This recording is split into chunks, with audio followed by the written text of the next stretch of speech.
ఆశపడ్డవు Andhra voter బోల్తా పడ్డావా?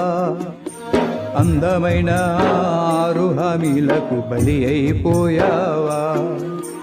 ఆశపడ్డవు Andhra voter బోల్తా పడ్డావా? అందమైన 6 హామీలకు బలి అయిపోయావా? అయ్యో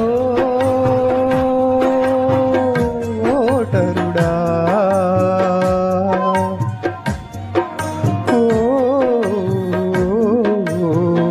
ఓటరుడా, ఆశపడ్డావు ఆంధ్ర ఓటరు బోల్తా పడ్డావా? అందమైన 6 హామీలకు బలి అయిపోయావా?